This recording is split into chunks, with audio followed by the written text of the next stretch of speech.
안녕하십니까? 인생의 복잡한 문제들을 말씀으로 단칼에 해결해주는 김종근 목사의 쾌도 남마입니다.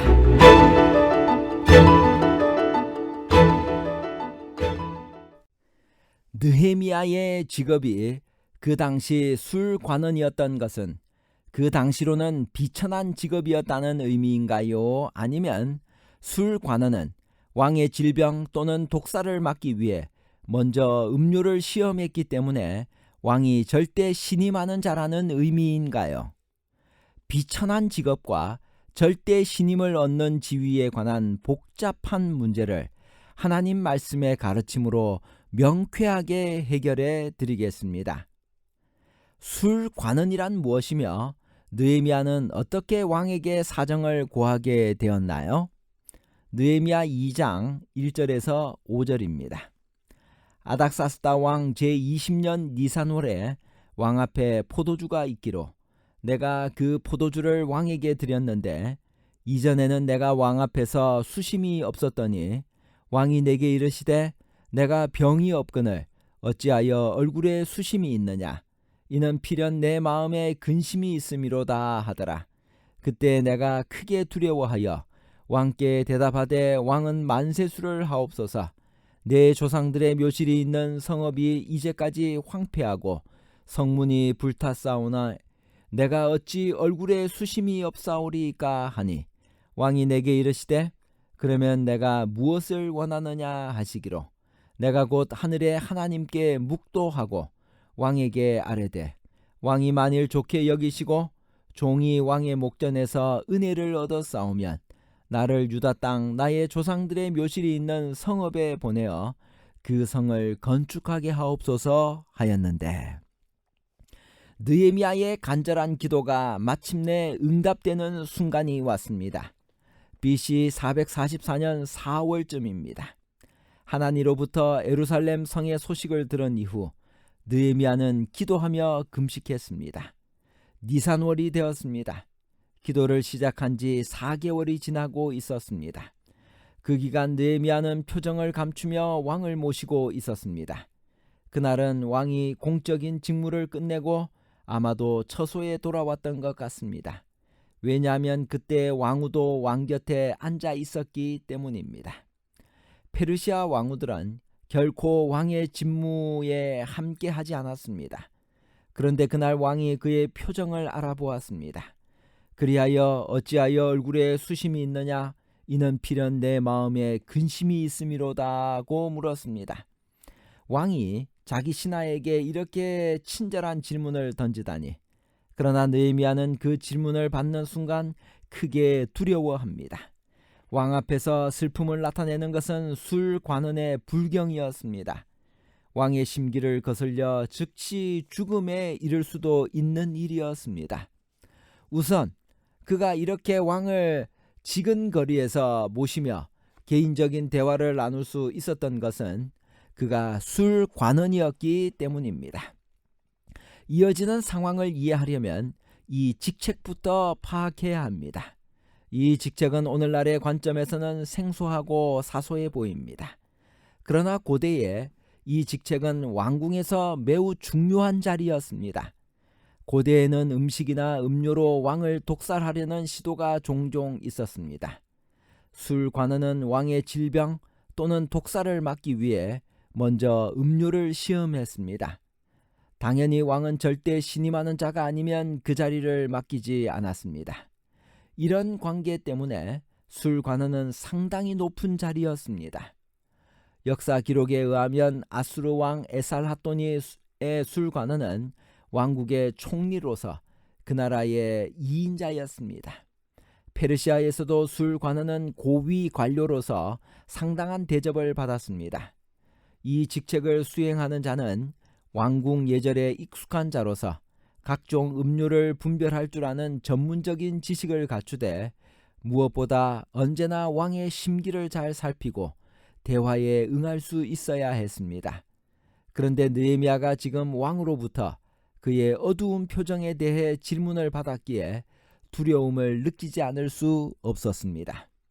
선지자와 왕 630페이지.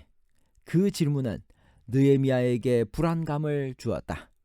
겉으로는 그를 섬기는 일에 종사하면서도 궁신의 생각은 그의 고통당하는 백성에게 쏠렸었다는 것을 듣고 왕은 분노하지나 아니할까.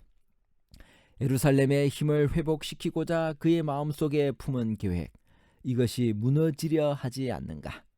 떨리는 입술과 눈물이 어린 눈으로 그는 자기의 슬픔의 원인을 나타내었다.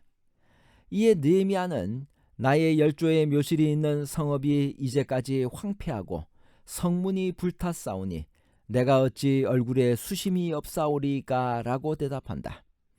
느헤미야가 왕의 질문에 이렇게 답한 것은 바사인들은 무덤을 크게 존중하며 무덤을 더럽히는 일을 용납하지 않았기 때문입니다.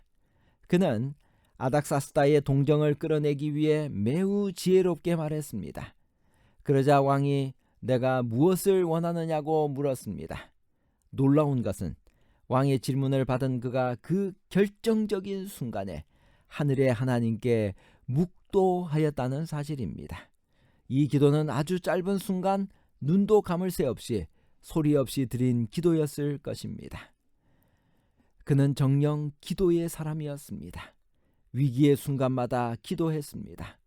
묵도를 마친 그는 나를 유다 땅 나의 조상들의 묘실이 있는 성읍에 보내어 그 성을 건축하게 하옵소서라고 요청합니다.